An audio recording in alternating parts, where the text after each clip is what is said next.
खुशबू सिंघल और आप देख रहे हैं नमस्ते राजस्थान न्यूज़। आप सबको जानकारी है कि राजस्थान में विधानसभा के चुनाव होने जा रहे हैं। विधानसभा के इन चुनाव के मद्देनज़र प्रवासी कार्यकर्ता की दृष्टि से हम सब एक कार्यकर्ताओं का परिवार है और मैं उत्तर प्रदेश की देवरिया सीट से विधायक हूँ।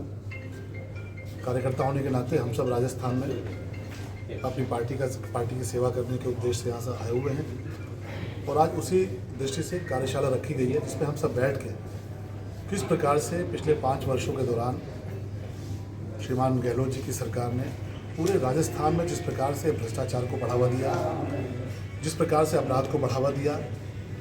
हम सब उत्तर प्रदेश में रहते हैं और रोज़ ऐसी खबरें देखने को मिलती हैं कि रोज़ राजस्थान के भीतर जो पिछड़े समाज के लोग हैं, वंचित समाज के लोग हैं, माताओं बहनों के साथ अत्याचार हो रहा है। हमने वह तस्वीरें भी देखी थी जब एक बहुत ही गरीब परिवार से आने वाली बहन को जिस प्रकार से रेप करने के बाद भट्टी में झोंक दिया गया था।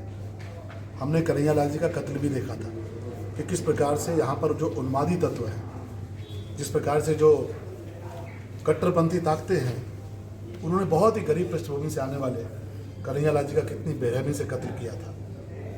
हम लोगों ने वह भी देखा कि किस प्रकार से जयपुर के भीतर जो आरोपी बम धमाकों के भीतर जिम्मेदार थे, किस प्रकार से वो रिहा हुए, किस प्रकार से वो दोषमुक्त हुए और गहलोत जी की सरकार उनके खिलाफ वापस अपील करने से कतराती रही। जब भारतीय जनता पार्टी ने पूरा विषय उठाया तब जाकर सरकार हरकत में आई। किस प्रकार से आपने सबने देखा कि लाल डायरी, पहली बार ऐसा हुआ कि विधानसभा के भीतर कोई डायरी लोगों ने महसूस की कि लाल डायरी आई और उस लाल डायरी में पूरा का पूरा कच्चा चिट्ठा गहलोत जी की सरकार का था, उनके भ्रष्टाचार का था।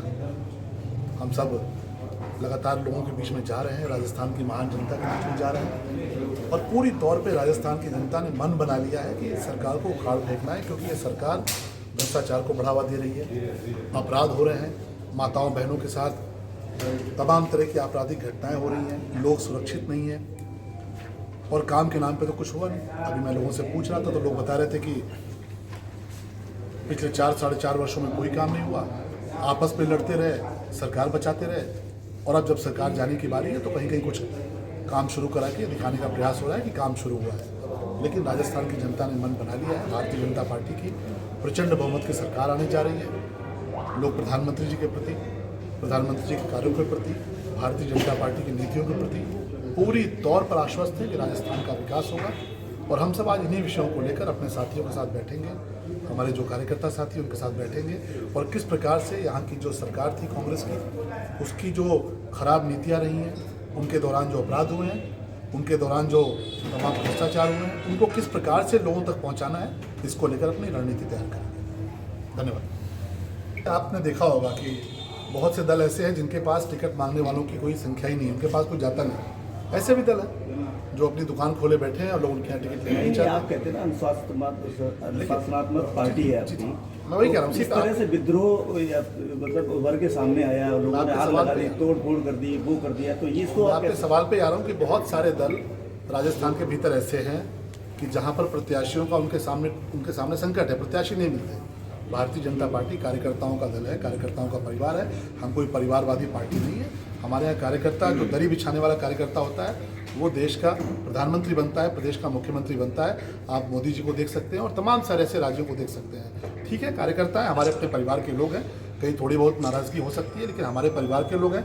हम सब बैठेंगे, आपस में बातचीत करेंगे और बातचीत करके सबकी मंशा एक बात तय है कि सब ये चाहते हैं कि जो भ्रष्टाचारी सरकार है, अपराध को बढ़ावा देने वाली कांग्रेस की सरकार है, उसको उखाड़ फेंकना है। और अभी तो चुनाव में 15-20 दिन का वक्त है, 20-22 दिन का वक्त है। हम सब बैठेंगे, परिवार की तरह बातें करेंगे, सब मिलकर प्रधानमंत्री जी के नेतृत्व में राजस्थान के भीतर कमल खिलाएंगे, भाजपा की सरकार लाएंगे। मुख्यमंत्री जी को डेरा डालना पड़ रहा है। मैं तो अभी जोधपुर में लैंड किया हूँ तो देखा हूँ कि मुख्यमंत्री जी आकर बहुत घबराहट की स्थिति में दिखे हैं। तो मुख्यमंत्री जी को आकर 2 दिन डेरा डालना पड़े किसी संभाग में, आप इसी से स्थिति का अंदाजा लगा लीजिए। अब वो अपनी जो सरकार की जो तमाम सारी ऐसी कमियां नहीं हैं उनको वो पायलट जी पर डालते हैं, पायलट जी उनके ऊपर डालते हैं। एक फेस सेविंग की जाती है कि नहीं साहब हम तो अब मिलकर काम करेंगे। 5 साल तक आपस में लड़ते रहे, भिड़ते रहे, राजस्थान को लूटते रहे, राजस्थान में अराजकता पैदा करते रहे, एक दूसरे को डस्टबिन बना के रखा। पायलट जी कहते थे कि इनकी वजह से खराब हो रहा है, वो कहते थे उनकी वजह से खराब हो रहा है। तो मुख्यमंत्री जी को आकर जहां पर वो चुनाव लड़ना चाहते हैं वहां पर 48 घंटे आकर डेरा डालना पड़ रहा है। इसी से आप समझ जाइए कि कांग्रेस की स्थिति क्या है। और सरकार की विदाई तय है। लोग ऊब चुके हैं कांग्रेस ने जिस प्रकार से तुष्टीकरण किया। हम जहाँ पर बैठे हैं, मुझे तमाम मीडिया के लोगों ने बताया कि यहाँ पर जिस प्रकार से 1 वर्ष पूर्व दंगे कराने के प्रयास हुए, जिस प्रकार से लोगों के धार्मिक झंडे हटाए गए, हमारे त्यौहार नहीं मना पाते, हम हमारी जो अपने पर्व होते हैं उनको नहीं मना पाते।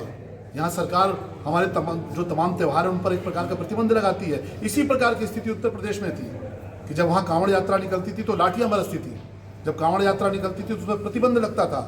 आज उत्तर प्रदेश की जनता ने जनादेश दिया और दोबारा जब जनादेश दिया है तो कांवड़ यात्रा निकलती है तो फूल बरसता है। तो राजस्थान की तो जनता बहुत महान है, राष्ट्रवादी है, इस मिट्टी के लिए, मातृभूमि के लिए मर मिटने वाली है। और उनको इस बात का एहसास है कि कांग्रेस सरकार ने, गहलोत जी की सरकार ने तुष्टीकरण किया है, भ्रष्टाचार किया है, अपराध को बढ़ावा दिया है और इसलिए इस सरकार की विदाई तय है। मुख्यमंत्री गहलोत तो कह रहे हैं शेकआउट डरपोक है। ठीक है, सूर्यकांता व्यास का टिकट कटा सूरसागर से और कई मंडल अध्यक्षों ने इस्तीफा दे दिया। देखिए मैंने कहा ना कि सूर्यकांता व्यास जी पार्टी की सीनियर लीडर हैं और उन्होंने बिल्कुल मीडिया के सामने आके और सोशल मीडिया पे आपने देखा होगा कि उन्होंने समर्थन दिया है देवेंद्र जोशी। उन्होंने शेकआउट पे आरोप भी लगाया उनका टिकट कटने का। और सूर्यकांता व्यास जी पूरे समर्थन, शक्ति बल, धन बल के साथ देवेंद्र जोशी जी का समर्थन कर रही हैं और भारतीय जनता पार्टी की तीनों ही सीटें जोधपुर जिले में जीतने के लिए प्रतिबद्ध है। हर एक सरदारपुरा का उम्मीदवार कौन होगा गहलोत के सामने? आधी रात को ठीक है, शिष्टाचार भेंट है, सीएम साहब मिलकर है, शिष्टाचार भेंट है। ऐसी भारतीय जनता पार्टी के कार्यकर्ता की विशेषता है कि बिना मुख्यमंत्री के सामने उम्मीदवार कौन होगा आपका सरदारपुरा से? वो भारतीय जनता पार्टी का केंद्र नेतृत्व तय करेगा। ये शिष्टाचार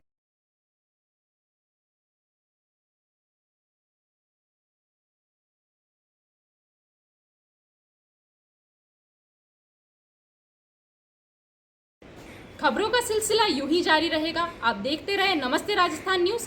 हमारे इस वीडियो को ज़्यादा से ज़्यादा लाइक करिए, शेयर करिए, कमेंट करिए और हमारे चैनल नमस्ते राजस्थान न्यूज़ को सब्सक्राइब करना ना भूलें। जय हिंद, जय भारत, नमस्ते राजस्थान।